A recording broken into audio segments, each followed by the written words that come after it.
Top quality और consistent performance के लिए सिर्फ सिल्वर पंप नाम याद रखना। बर्दिदिरी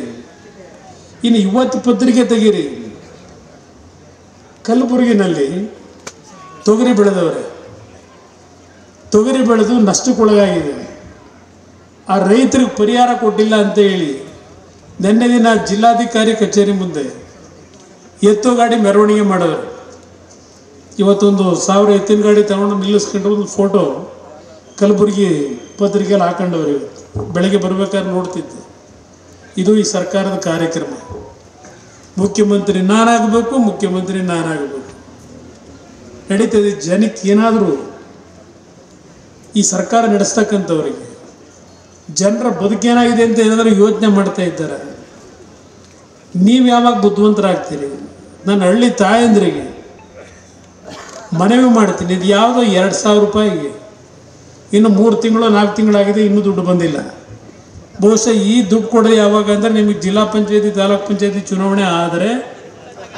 ಆಗ ಚುನಾವಣೆಯಲ್ಲಿ ಮತ ಹಾಕೊಳ್ಳೋದಕ್ಕೆ ಆಗ 4 ತಿಂಗಳದೋ 5 ತಿಂಗಳದೋ ನಮ್ಮ ಹಳ್ಳಿ ಹೆಣ್ಣು ಮಕ್ಳಿಗೆ ದುಡ್ಡು ಬರ್ತದಾಗ ಯಾರ ಅಪ್ಪನ ಮನೆ ದುಡ್ಡು ಕೊಡ್ತಾರೆ ನಿಮಗೆ ಇದನ್ನು ನಂಬಿ ನಮ್ಮ ಹೆಣ್ಮಕ್ಳು ಓಟ್ ಹಾಕ್ತೀರಾ ಇಲ್ಲಿ ಅದು ಯಾವುದೋ ಒಂದು ಹೆಣ್ಮಕ್ಳು ಬಂದಿಲ್ಲಿ 2 ಅಂಗವಿಕಲ ಮಕ್ಕಳು ನನಗೆ ಬೀದಿಲಿದ್ದೀನಿ ಮನೆ ಕಟ್ಟೋಕ್ಕಾಗಿಲ್ಲ ಏನಾದ್ರು ಸಹಾಯ ಮಾಡಿ ಅಂತ ಬಂದಿಲ್ಲ ಒಂದು ಕಡೆ ಹೇಳ್ತಾರೆ ಮಳವಳ್ಳಿಯಿಂದ ಒಂದು ಸಣ್ಣ ಮಗು ಎತ್ಕೊಂಡ್ಬಂದಿಲ್ಲಿ ನಿಂತ್ಕೊಂಡ್ಬಿಟ್ಟು ಮನೆಯಲ್ಲಿ ಅಂತ ಹೆಣ್ಮಗಳಿಗೆ ಬಂದು ನಿಂತಾಳೆ ಇಲ್ಲಿ ಯಾವುದೋ ಒಂದು ಹೆಣ್ಮಗುನ ಈ ಸಾದಹಳ್ಳಿ ಕರ್ಕೊಂಬಂದವ್ರೆ ಸಾದಹಳ್ಳಿ ಜನ ನಾನು ಮರೆಯಂಗೇ ಇಲ್ಲ ನಾನು ತಪ್ಪು ತಿಳ್ಕೊಬೇಡಿ 2 ಗುಂಪು ಕೊಟ್ಟೆ ದೇವಸ್ಥಾನ ಕಟ್ಟೋಕ್ಕೆ ಬಂದ್ರಿ ಕೊಟ್ಟಿದ್ದೇನು ಕೊನೆಗೆ ಒಂದೊಂದು ಉದಾಹರಣೆ ಕೊಡಬಲ್ಲೆ ಯಾವ ಥರ ಆಗಿದೆ ಅಂತ ಒಂದೊಂದು ಊರಿಂದ ಹೇಳಬಲ್ಲೆ ನಾನು ಪ್ರತಿ ದಿವಸ ಊರಿಗೆ ಬರದೇ ಇರ್ಬೋದು ಪ್ರತಿ ಮದುವೆ ಅಟೆಂಡ್ ಮಾಡದೇ ಇರ್ಬೋದು ಯಾವ್ಯಾವ ಊರಿನಲ್ಲಿ ಏನು ನಡೀತಿದೆ ಅನ್ನೋದನ್ನು ನಾನು ಅರ್ಥ ಮಾಡ್ಕೊಂಡಿದ್ದೇನೆ ದಯವಿಟ್ಟು ನಿಮಗೆ ಕೈ ಜೋಡಿಸಿ ಮನವಿ ಮಾಡ್ತೇನೆ ನಮ್ಮದು ಒಂದು ಕಾಲ ಮುಗಿತಾ ಬಂತು ನಾವೇನು ಶಾಶ್ವತವಾಗೇನು ಬದುಕಲ್ಲ ಆದರೆ ಮುಂದಿನ ದಿನಗಳು ನಿಮ್ಮ ಬದುಕು ಮುಂದೆ ಮಕ್ಕಳಿಗೆ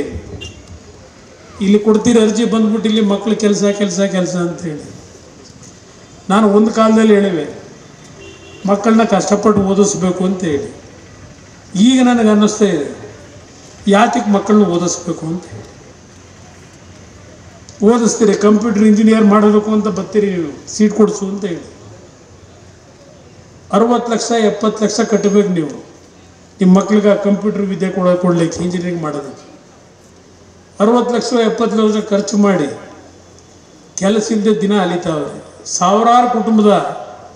ಮಕ್ಕಳು ಇವತ್ತು ಕೆಲಸ ಇಲ್ಲ ನನ್ನ ಹತ್ರನೇ ಒಂದು 20,000 ಅರ್ಜಿ ಬಂದವು ಈಗ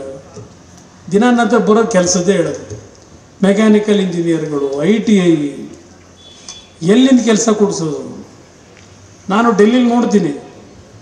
ಭಾಳ ಜನ ಸೂಟು ಬುಟ್ಟು ಹಾಕೊಂಬರ್ತಾರೆ ನಮ್ಮಿಂದ ಎಲ್ಲ ರೀತಿ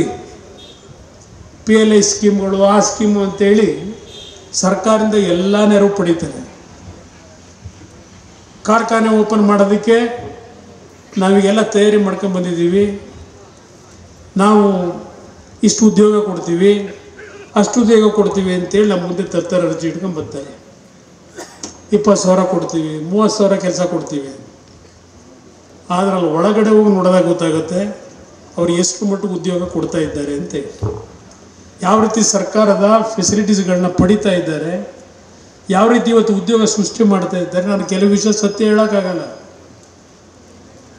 ಕೆಲವು ವಿಷಯ ಸತ್ಯ ಹೇಳೋಕೆ ಹೋದರೆ ಅದು ಬೇರೆ ಥರ ಆಗ್ತದೆ ನೋಡ್ತಾ ಇದ್ದೀನಿ ಪರಿಸ್ಥಿತಿಗಳು ಹೆಂಗಿದೆ ನಿಮ್ಮ ಮಕ್ಕಳನ್ನ ಪಾಪ ಒಬ್ಬ ಬೆಂಗಳೂರಿನಲ್ಲಿರೋ ಒಬ್ಬ ಆಟೋ ಡ್ರೈವರು ಕೂಲಿ ಕೆಲಸಕ್ಕೆ ಹೋಗೋನು ಒಂದು LKG ಸೀಟ್ ಕೊಡಿಸ್ಬೇಕು ಮಕ್ಕಳಿಗೆ ಅಂದರೆ 2 ಮಕ್ಕಳಿದ್ರೆ ವರ್ಷಕ್ಕೆ ಅವನು 1 ಲಕ್ಷ ಖರ್ಚು ಮಾಡಬೇಕು ಅಲ್ಲಿಂದ ಓದ್ಸೋಕ್ಕೆ ಶುರು ಮಾಡಿ ಅವನು ಡಿಗ್ರಿ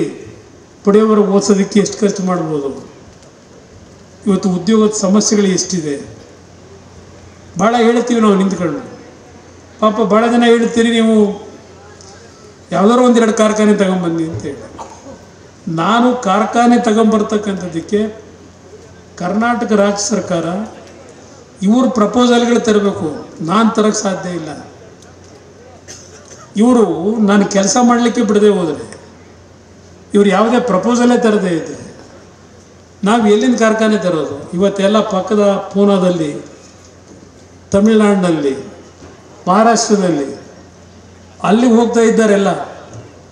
ಇವತ್ತು ನಿಮ್ಮ ಟೊಯೋಟಾ ಫ್ಯಾಕ್ಟ್ರಿ 25,000 ಕೋಟಿ ಖರ್ಚು ಮಾಡಿ ಮಹಾರಾಷ್ಟ್ರದಲ್ಲಿಗೆ 2ನೇ ಯೂನಿಟ್ ತೆಗಿಯೋಕೆ ಅಲ್ಲಿ ಹೊರಟವ್ರೆ. ನಾನು ಅವ್ರಿಗೆ ಹೇಳಿದೆ, ಅಲ್ಲಪ್ಪ ನಿಮಗೆ ದಾರಿ ತೋರಿಸಿದ್ರೆ ನಾವು ಬಿಡದಿನಲ್ಲಿ ನೀವು ಅವತ್ತು 94-95ರಲ್ಲಿ ಫ್ಯಾಕ್ಟ್ರಿ ಹಾಕ್ಲಿಕ್ಕೆ ಎಲ್ಲ ರೀತಿ ಸಹಕಾರ ಕೊಟ್ಟವರು. ಇವತ್ತು ಅಲ್ಲೇ ಯಾಕೆ ಹೋಗಬೇಕಾಗಿತ್ತು, ಇಲ್ಲೇ ನಾವು ಸಹಾಯ ಮಾಡ್ತಿರ್ಲಿಲ್ವ ಅಂತ ಹೇಳಿ. ಇದು ನಡೀತಾ ಇರತಕ್ಕಂಥ ವಾತಾವರಣ.